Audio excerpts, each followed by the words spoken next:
να ξέρετε ότι η παρουσία μας δίνει μεγάλη δύναμη, μας δίνει κουράγιο να τρέξουμε περισσότερο για να κερδίσουμε τις εκλογές, τις οποίες θα σηκώσουμε και στο τελικό θα τις κερδίσουμε τη δεύτερη κοινωνική.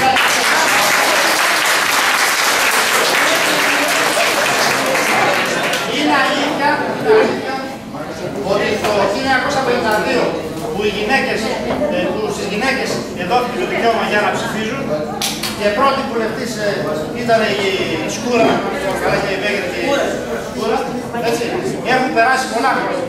Αυτή τη στιγμή οι γυναίκες μας, οι μανάδες μας, τα παιδιά μας, τα κορίτσια βρίσκονται στην πρώτη γραμμή σε όλες τις δραστηριότητες της κοινωνίας μας και στην Ελλάδα. Και αυτό είναι θετικό.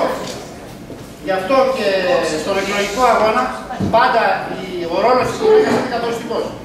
Γιατί πρώτον, έχει και τις φιλενάδες της, έχει τους γνωστούς τους, τις φίλες της, μπαίνει πιο εύκολα στα σπίτια και γι' αυτό ο αγώνας ο δικός σας θα ενισχύσει τον αγώνα του συνδυασμού, θα μας ενισχύσει, όπως είπα, για να κερδίσουμε. Θέλω να σας ευχαριστήσω θερμά γιατί τα πράγματα, παρόλο που αυτά που λέγονται, είναι και δύσκολα. Θέλει δύναμη, θέλει μαεστρία, θέλει πειθό. Ξέρω και το είπα και στην ομιλία μου ότι οι περισσότεροι από εσάς τις γυναίκες και τις οικογένειες με έχουν στηρίξει και με έχουν τιμήσει αυτά τα χρόνια. Να γνωρίζετε ότι οφείλω λοιπόν να σας δώσω πίσω όλα αυτά που έχετε δώσει σε μένα. Και υπόσχομαι ότι αυτό οι συνεργάτες μου και εγώ θα το κάνουμε. Γιατί πρέπει να μας ψηφίσουν και γιατί πρέπει εσείς να μας στηρίξετε για να ζητήσουμε την ψήφο. Ένα είναι το αρχικό και το καλύτερο. Έχουμε ένα συνδυασμό με τους καταλληλότερους συνεργάτες, με τους αξιότερους. Συνδυάζει ο συνδυασμός μας την εμπειρία των παλιών, αλλά και τη φλόγα των νέων ανθρώπων και ανδρών και γυναικών. Είναι ο συνδυασμός μας, αν τον δείτε προσεκτικά, αύριο μεθαύριο θα βγει και το φυλάδιο με όλες τις φωτογραφίες και το σύντομο βιογραφικό όλων των υποψηφίων.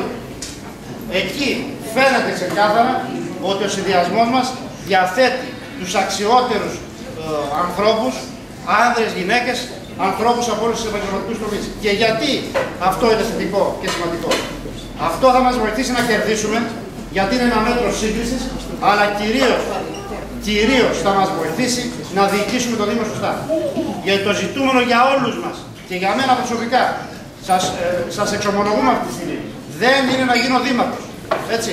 Είναι να συνδέσουμε τη δημαρχιακή θητεία τη δικιά μας και εμένα ως δημάρχου με 5 πράγματα που θα κάνουμε στο Δήμο, τα πράγματα αυτά που θα μας κάνουν εμάς αλλά και εσάς που μας στηρίζετε υπερήφανους.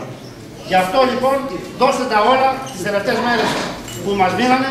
Εμείς τρέχουμε, αύριο θα πάμε στο Φερνεό, θα είμαστε όλη τη μέρα στο Φερνεό. Εσείς εδώ στην περιοχή μας, όσοι είστε από το Κιάτο, όπου η μάχη θα γίνει η μάχη των μαχών, χρειαζόμαστε και την τελευταία ψήφο στην περιοχή του Κιάτου.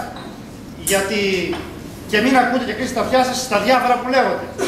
Εάν εμείς δουλέψουμε σωστά, εμείς οι υποψήφοι, αλλά και εσείς που μας βοηθάτε, θα πάμε πάρα πολύ καλά και θα κερδίσουμε τη δεύτερη Κυριακή, ώστε και εσείς να χαρείτε και εμείς να χαρούμε και να μπορέσουμε με τη συνεργασία όλων, και αυτό είναι μια δέσμευση, σας λέω τούτο, ότι οι πόρτες του Δημαρχείου θα είναι ανοιχτές για όλους, ότι θα είμαστε σε ένα συνεχή διάλογο με τους πολίτες, με εσάς, με τους συνεργάτες, γιατί μόνο έτσι είναι το απόλυτο πιστεύω μου, μόνο έτσι μπορούμε να κάνουμε 5 πράγματα τα οποία θα τα αποδεχτεί η κοινωνία, θα τα στηρίξει η κοινωνία, θα τα στηρίξετε εσείς, ώστε να αφήσουμε έργο στην περιοχή μας, στο νέο μεγάλο Δήμο. Σας ευχαριστώ θερμά.